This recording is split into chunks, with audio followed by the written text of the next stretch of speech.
and observe everything. You got to know that everything that God created, all beings that God created, copy. So the fallen angels copy all of God's methods and operations. They do not come up with anything new. They're bound to God's database of ideas that He allows them to pull from. They are subject to the limited scope of ideologies that God has given them. Everything that they have, they're given. And this is why I said in my Bible study yesterday, or my podcast, about everybody's doing their role. Everybody is playing their role, but the Adams and the Eves. These fallen ones, surely they were supposed to serve Adam.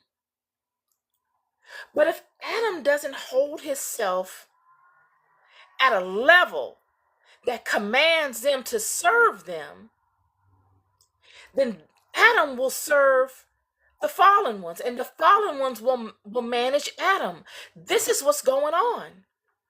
I use the analogy of the cheetah. I had posted something on my Instagram of a guy in the bush interacting with a cheetah. The cheetah had unalived a deer, and these bushmen came and took the deer, the prey, from the cheetah. And I said, in today's society, this is unheard of. But this is Adam's rightful place. Why? Because Adam is supposed to know the nature of these animals. He's supposed to intellectually be able to manage them by mastering them within their nature, commanding them, because he's knowledgeable of their weaknesses and their limitations and their strengths. Yet if Adam forgets, or if he does not pay attention to the environment and mastering it, the environment must continue to do what it does.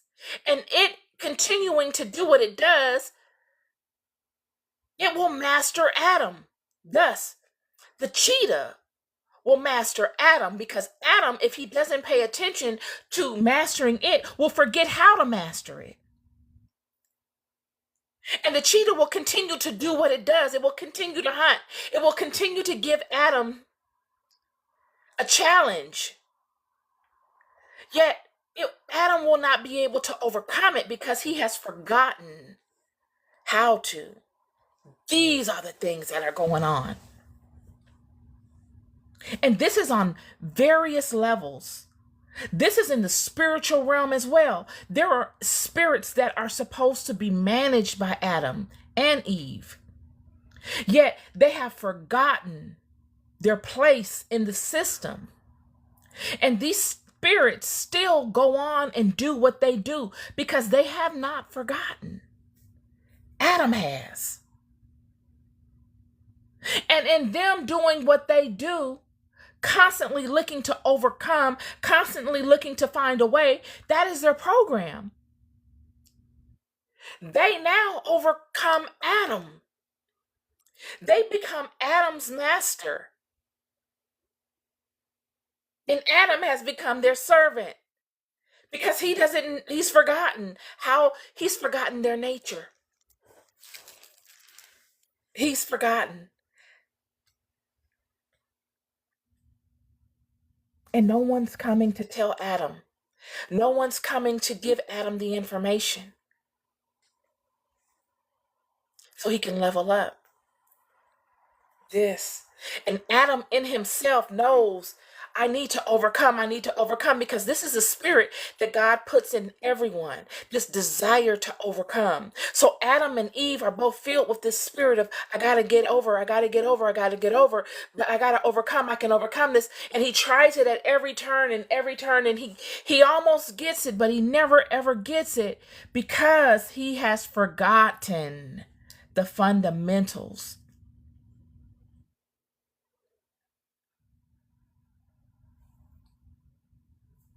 It's interesting.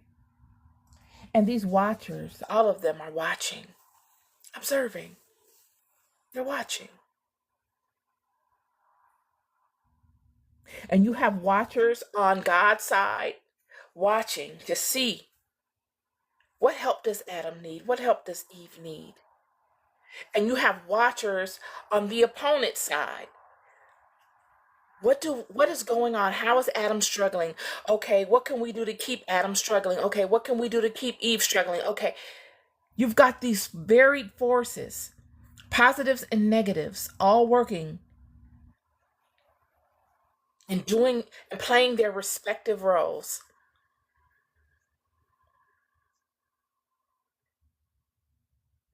Very interesting. Very interesting. You have many in the unseen watching that are that have no body to um, house their spirit, wanderers,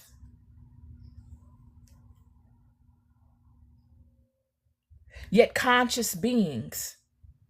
There are many disembodied conscious beings, friend.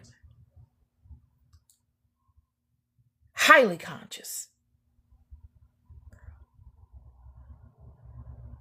Highly.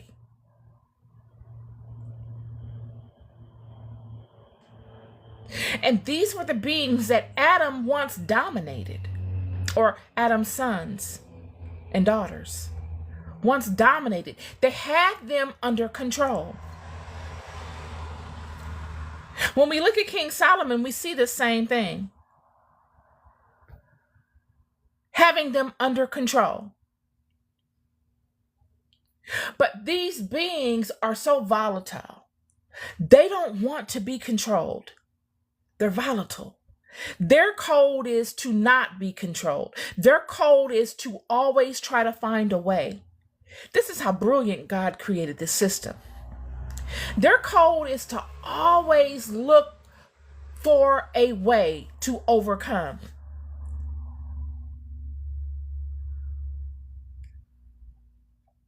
To not settle for their state of being.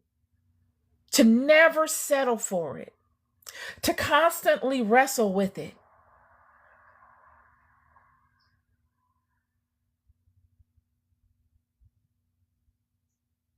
And, in King Solomon's case, they outsmarted him. You see, when you step into the circle and you deal with them, it's a constant dance. There's no days off. You see, that's what happens when you go it alone into the spiritual realm and you deal with these beings. You forfeit the covering of God, your creator. You forfeit that. And you take on the mantle of complete and utter sovereignty just within yourself. Follow me here. And in that, you distinguish on your own what spirits you will have relationships with to be able to assist you in being successful in all of your undertakings in this world. You've got to be God Almighty yourself. You've got to be wise enough to forecast out your future. And you've got to be wise enough, and in doing that, you can't do that on your own. You see, these beings, these people that do these things are not doing that on their own. They're aligning with spirits that are assisting them in seeing far and wide into their future. But you've got to be able to trust that.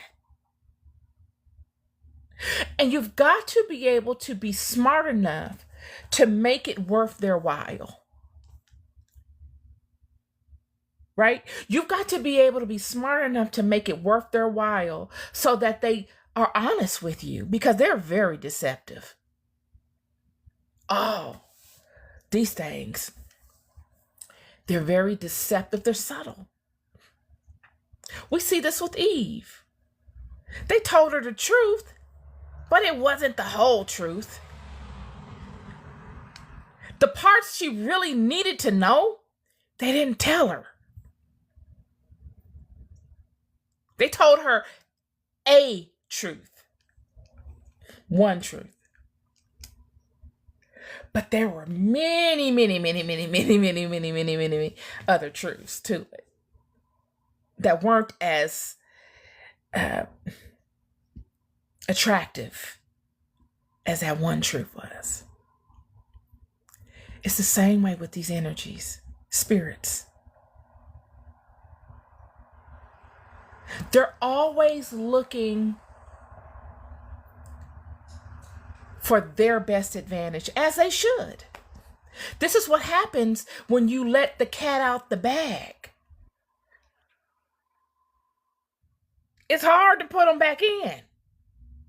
They don't want to go back in.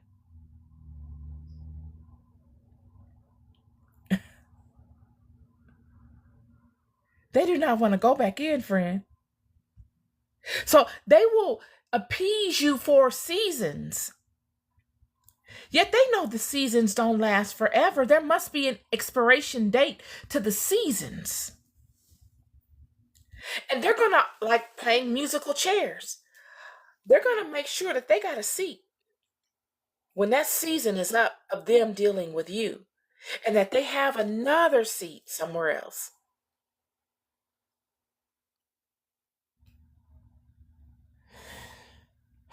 Adam and these spirits,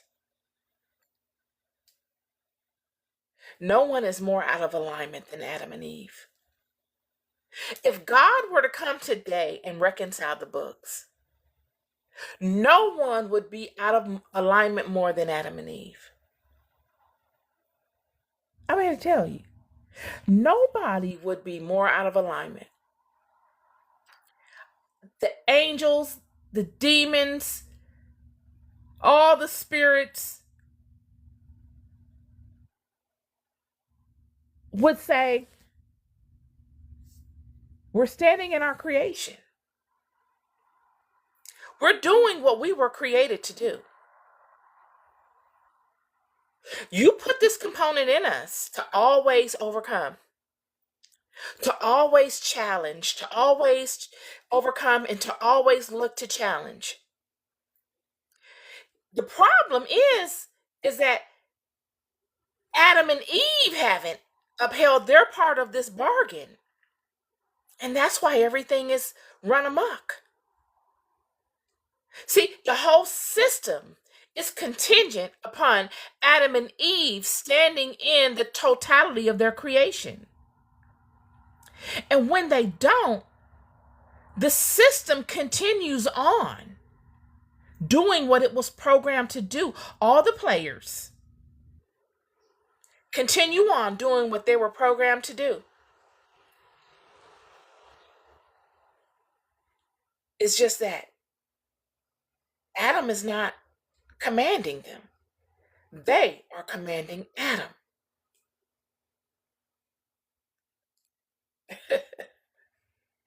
Yeah. So it goes back to what I said about the leopard in the jungle. Adam is so far away from that, it seems unimaginable to take the prey from a leopard in the wild. Not in the zoo, in the wild. To you and your buddies to get up early in the morning and concoct a plan a week or a month in advance and get up in the morning to enact it and have enough audacity to creep up on a leopard and steal its prey from it.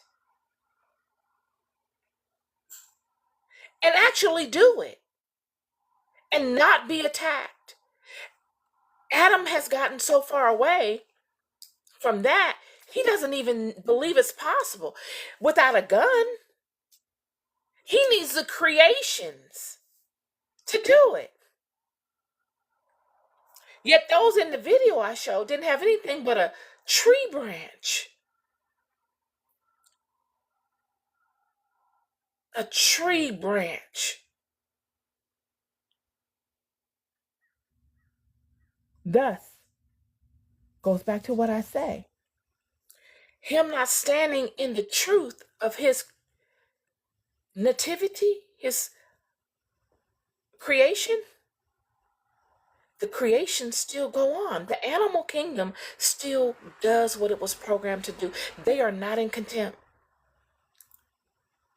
Adam is. And no one suffers but Adam.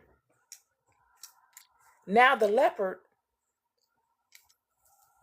has Adam afraid of it. He won't even challenge it. The leopard has no competition with Adam. Adam is no longer his competition. The demons are no longer afraid of Adam. Adam is at their mercy. Adam needs them. Whereas before, Adam did not need them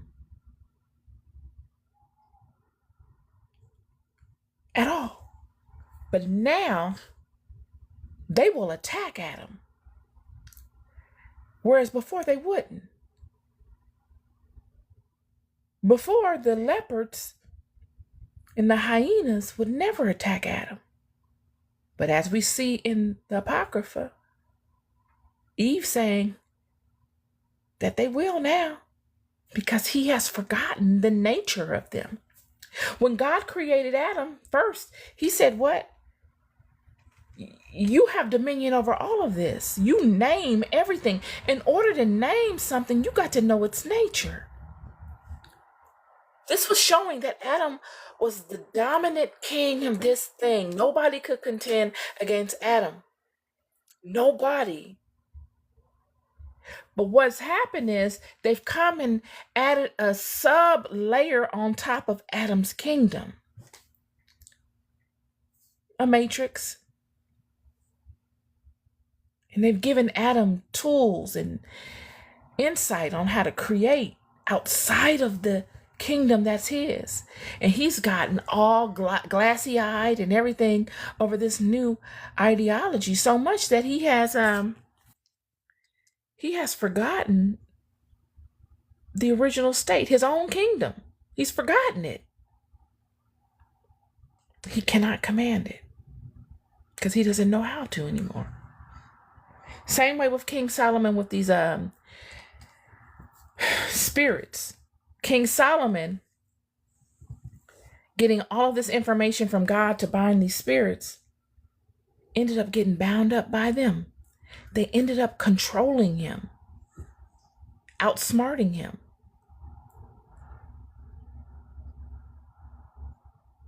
They stole his shield. The only thing that was stopping them from attacking him and dominating him, they stole it from him. Many people think these demons are not, physical beings. They are physical beings. They just don't show themselves in the world of light, mostly. But they are physical beings, friend. I'm here to tell you. They stole his stuff.